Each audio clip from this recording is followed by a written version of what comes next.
Erimdan ajraganimga 2 yil bo'lgandi. Men ayolligimni unutgandim.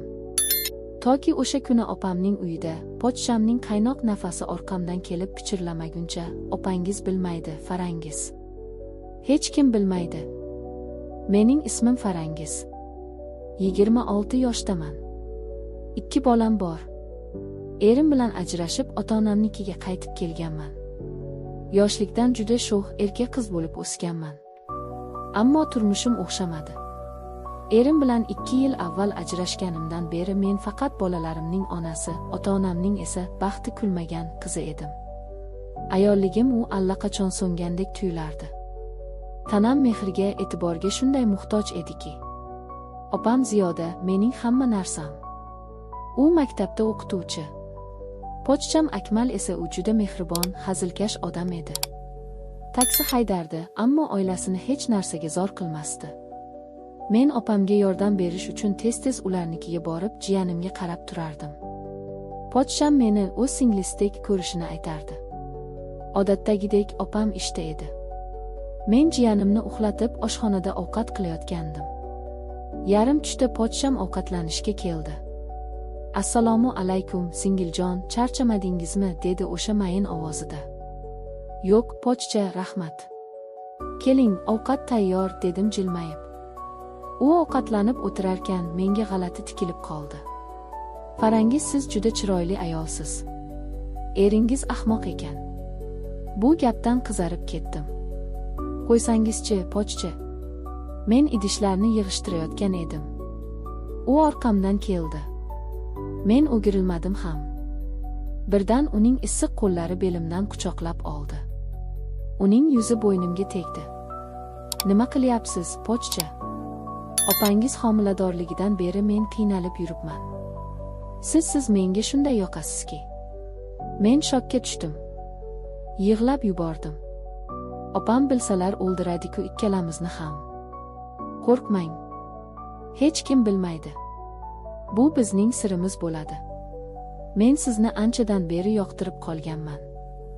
U shunday derkan lablarimdan o'pdi. Men qarshilik qilmadim.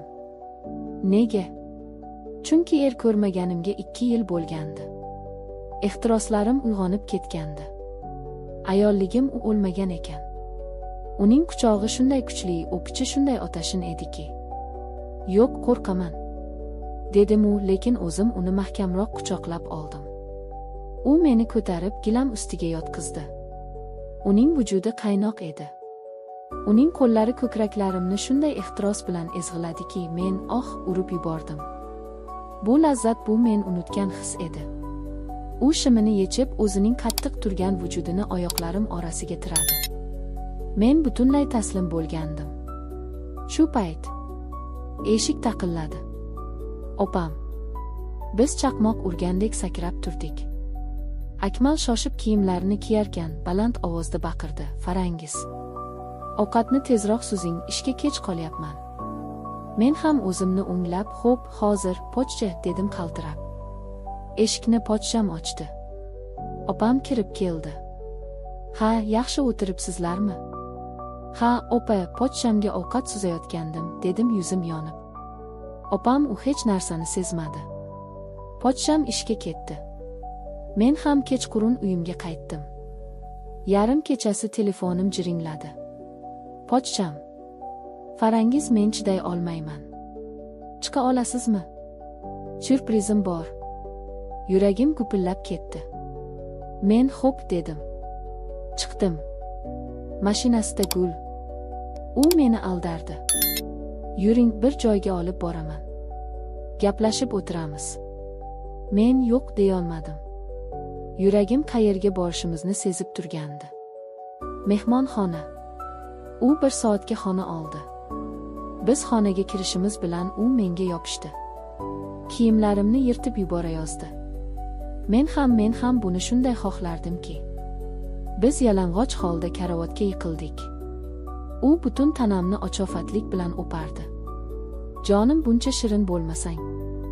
Uning qaynoq vujudi ichimga kirganda men lazzatdan baqirib yubordim. Bu men erimdan hech qachon olmagan otash edi. U to'xtamadi. Uning har bir zarbasi meni ham gunohga, ham jannatga olib chiqardi. Bizning nafasimiz bir-biriga qo'shilib ketdi. U shunday kuch bilan siqardiki, "Ichingga tashlaymi, jonim?" dedi u hansirab. "Ha", dedim men o'zimni yo'qotib. U chuqur ingrab ichimga otdi. O'sha qaynoq suyuqlik bu lazzatning cho'qqisi edi. Biz 1 soat ichida yana va yana sevishdik. U meni shunday mahorat bilan lazzat cho'qqisiga olib chiqardiki, men unga butunlay qaram bo'lib qolgandim. "Sizni yaxshi ko'raman", dedi u, "endi har doim shu joyga kelamiz." Men unga ishonardim. Bizning yashirin hayotimiz boshlandi. Haftada bir necha marta o'sha mehmonxona bizning uchrashuv joyimizga aylandi. Men o'zimni baxtli his qilardim. Ammo bu baxt gunoh ustiga qurilgandi. Va gunohning mevasi uzoq kuttirmadi. Men homilador bo'lib qoldim. Unga aytganimda u vahimaga tushdi. "Nima qilamiz? Opang bilmasligi kerak." U menga pul berdi. Men bolani oldirib tashladim. Oradan yarim yil o'tdi. Biz yana ehtiyotkorsiz edik. Men yana homilador bo'ldim. Va yana men uni oldirib tashladim. Men opamning baxtini buzishdan qo'rqardim. Yoki shunchaki bu otashin lazzatni yo'qotishdan qo'rqardimmi? Hayot davom etardi. Men mazza qilib yashardim. Opam hech narsani bilmasdi. Men shunday deb o'ylardim. Bir kuni opam qo'ng'iroq qildi. "Farangiz, uyga kel. Akmal akang mazasi bo'lmayapti." Men yugurib bordim. Uyda odam ko'p. Tez yordam mashinasi. Yuragim bir narsani sezgandek gupillab urardi. Ichkariga kirdim. Opam devorga suyanib, rangi oqarib ketgandi. U menga qaradi. Uning nigohlarida na qayg'u, na yosh bor edi. Faqat sovuq bir nafrat. "Nega kelding?" dedi u pichirlab. "Opa podshamga nima qildi?" "O'ldi", dedi u o'sha sovuq ovozda. Men qotib qoldim. "Nima? Qanday?" Opam menga yaqinlashdi va mening yuzimga qattiq shapaloq tortdi. "Hammasi sen tufayli. Fohisha." Men nima deyishni bilmasdim. "Opa, men hammasini bilardim", deb baqirdi u, "sizlarning o'sha mehmonxonangizni ham, abortlaringni ham." Men bugun unga aytdim. Hammasini. U chiday olmadi. Yuragi to'xtadi. U yerga o'tirib, endi chinqirib yig'lay boshladi. Men uni sevganim uchun indamagandim. Sen singlim emassan. Qotil. Men nima qilib qo'yganimni o'sha soniyada tushundim. Men mazza qilib yashaganim qoldi. Ammo men opamning hayotini barbod qilgandim. Men odam o'ldirgandim. Men yugurib uydan chiqib ketdim.